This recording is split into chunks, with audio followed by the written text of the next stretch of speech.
할렐루야! 안녕하세요. 대전침례교회 명성 목사입니다. 7월 1일 오늘 함께 나누실 말씀은 창세기 6장 9절에서 22절까지 제가 봉독하고 함께 말씀 나누겠습니다. 이것이 노아의 족본이라. 노아는 의인이요 당대의 완전한 자라. 그는 하나님과 동행하였으며 세 아들을 낳았으니 셈과 함과 야벳이라. 그때에 온 땅이 하나님 앞에 부패하여 포악함이 땅에 가득한지라.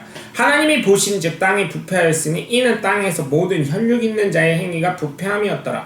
하나님이 노아에게 이르시되 모든 혈육 있는 자의 포악함이 땅에 가득함으로 그 끝날 날이 내 앞에 이르렀으니 내가 그들을 땅과 함께 멸하리라. 너는 고페르나무로 너를 위하여 방주를 만들되 그 안에 칸대를 막고 역청을 그 안팎에 칠하라. 내가 만들 방주는 이러하니 그 길이는 300규빗, 너비는 50규빗, 높이는 30규빗이라.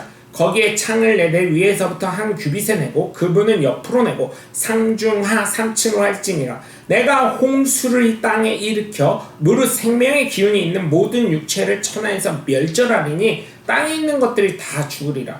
그러나 너와는 내가 내 언약을 세우리니 너는 내 아들들과 내 아내와 내 며느리들과 함께 그 방주로 들어가고 혈육 있는 모든 생물을 너는 각기 암수 한 쌍씩 방주로 이끌어들여 너와 함께 생명을 보존하게 하되 새가 그 종류대로 가축이 그 종류대로 땅에 기는 모든 것이 그 종류대로 각기 둘씩 4개로 나아오리니 그 생명을 보존하게 하라.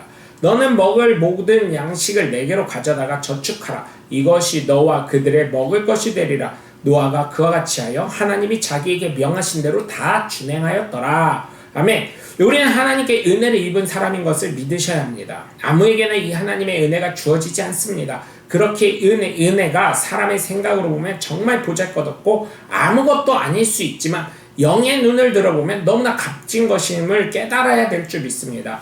왜 사람의 생각으로는 보잘것없겠습니까? 그 이유는 너도 누리고 나도 누리는 것이기 때문입니다. 그러나 그것을 잃고 나면 그 은혜가 얼마나 큰 것인지 깨닫게 됩니다.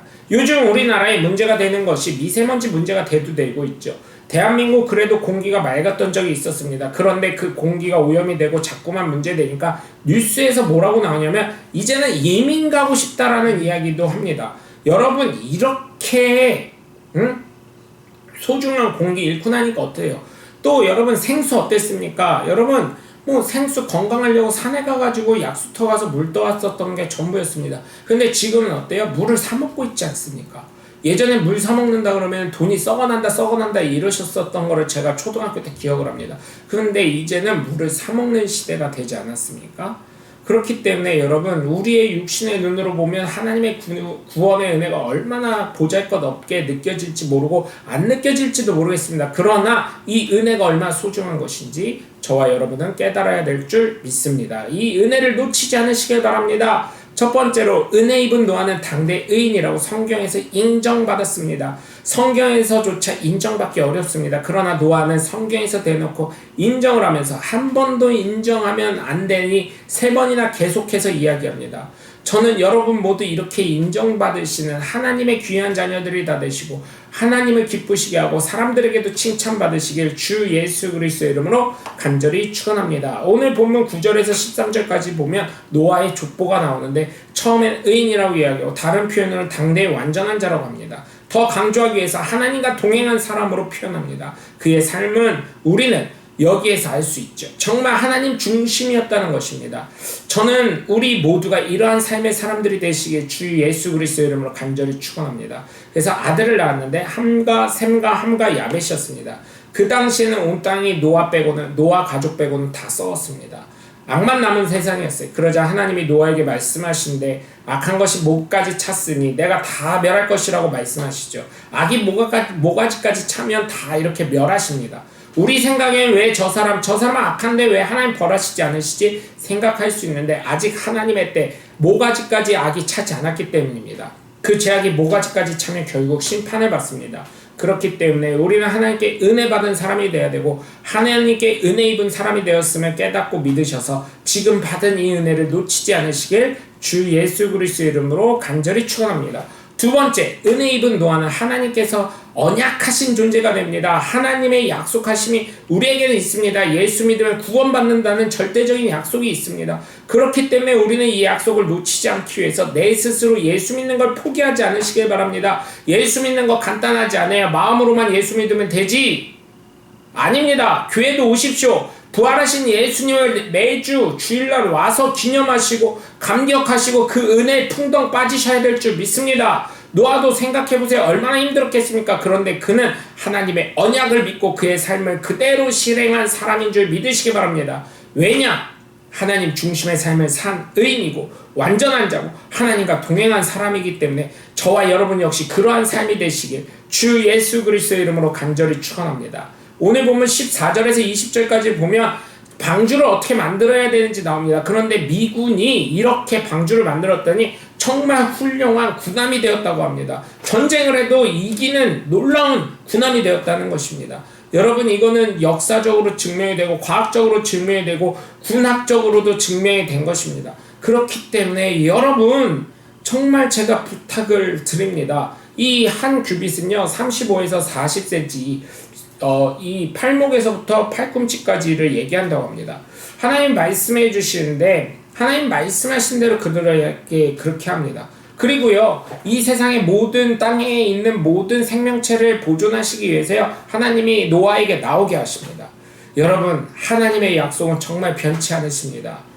그러기에 우리는 하나님은 신실하다고 하는 것이고 그 하나님을 믿고 의지하며 인도하심을 받으며 순종할 수가 있는 것입니다. 그러니 우리는 하나님의 언약의 자녀처럼 오직 예수 그리스도를 믿음으로 말미암아 지금 받은 구원의 축복을 놓지 않으시고 스스로 포기하지 않으시는 하나님의 귀한 자녀들이 되시길 주 예수 그리스도의 이름으로 간절히 축원합니다. 세 번째로, 은혜 입은 노아는 하나님 말씀에 오직 순종한 사람입니다. 그의 말씀에 입으로만 아멘하는 것이 아니라 실천했습니다. 얼마나 위대합니까? 여러분, 우리는 입에서만 끝나는 것이 아니라 실천의 사람이 되어야 됩니다. 기독교는 실천의 종교입니다. 실천에 사람들이 모이는 것입니다. 믿음 안에 실천이 있는 것입니다. 예수 그리스도를 믿기 때문에, 예수님을 사랑하기 때문에 바른 삶을 살아가야 되는 것이고요. 예수님을 믿기 때문에 예수님 욕도 먹는 삶을 살면 안 되는 것이고요. 예수님을 믿기 때문에 안식일을 거룩히 지켜야 되는 것이고요. 안식일, 요즘으로 말하면 교회로 말하면 주일이 되는 것입니다.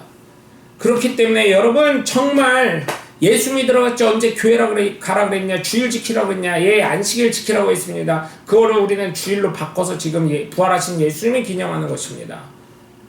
교회 나오라고 했습니다.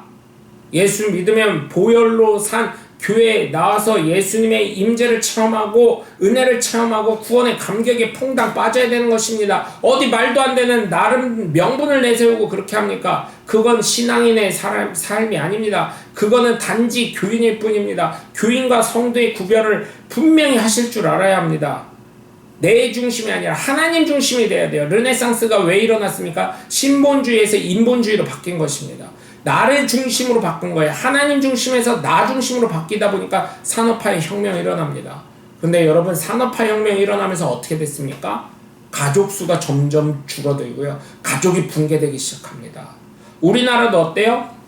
농업화 시대 때는 자손들이 많이 필요했었습니다.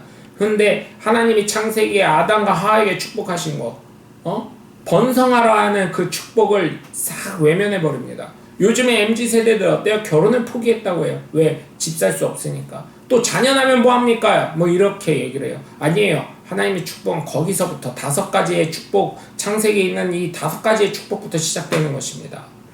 그래서 여러분 결혼도 포기하지 않으시길 주님의 이름으로 간절히 축원합니다. 여러분, 삶에서 우러나야 돼요. 실천은. 녹차를 물에 넣으면 그 녹차의 기운이 물에 잘 풀려서 어디를 가든 우리는 녹차가 우러나는 맛을 볼 수 있는 것처럼 우리의 삶을 통해서 예수 그리스도의 능력과 예수 그리스도의 맛과 예수 그리스도의 빛과 예수 그리스도의 향기가 나타나야 될 줄 믿습니다. 순종이 제사보다 낫다는 말을 정말 많이 들고 알고 계시고 자녀들에게 잘 써먹고 제자들에게 잘 써먹으시면서 왜 여러분은 안 하시는지 한번 반성해 볼 필요가 있습니다. 자녀들에게, 제자들에게만 써먹지 마시고 나에게도 잘 적용하시길 바랍니다. 그리고 행함 없는 믿음은 죽은 믿음이라고 했습니다. 그런 행위 구원자냐라고 할 수 있는데요. 구원은 전적으로 믿음으로 받습니다. 그런데 진짜 예수 믿는 사람이라면 상식에서 벗어난 행위가 나올 수가 없습니다. 왜냐하면 하나님을 의식하고 있기 때문이에요. 하나님 중심의 삶을 살아가시고 하나님이 보응하실 것을 믿고 살아가기 때문입니다. 그렇기 때문에 행위 구원자냐고 묻는 그 질문은 적절하지 않습니다. 그의 삶은 믿음과 관련이 항상 되어지기 때문입니다. 예수님도 좋은 나무에서 좋은 열매가 난다고 하셨습니다. 이 말은 콩 심은데 콩 난다라는 말과 같습니다. 콩을 심었는데 팥이 나면 안 되는 것처럼요. 콩을 심은데 콩이 나와야 합니다. 오늘 보면 21절에서 22절까지 보면 예수님이 먹을 양식을 가지고 다 저축하러 가십니다. 그리고 노아는 하나님께서 말씀하신 그대로 다 준행했다고 합니다. 여러분, 왜 노아가 그대로 다 행합니까? 하나님을 온전히 믿고 있는 믿음의 바탕에서 그의 삶의 행위로 나타난 것입니다. 그가 하나님을 온전히 믿지 않았다면 은혜도 입지 못했겠지만 그가 이렇게 하나님 말씀에 오직 순종하지 못합니다. 그러나 그가 순종하게 된 것은 오직 하나님 중심의 사람으로 하나님을 전적으로 믿었다는 믿음의 결과물로 순종의 모습이 나온 것입니다. 그러니 저와 여러분, 우리의 삶에서 노아와 같이 하나님께 은혜를 입은 사람으로서 주님의 말씀에 순종하며 하나님의 놀라운 은혜와 축복을 경험하시는 저와 여러분 되시길 주 예수 그리스도의 이름으로 간절히 축원합니다. 여러분, 오늘도 함께 해주셔서 감사합니다. 저는 대전침례교회 명성 목사였습니다. 감사합니다. 샬롬.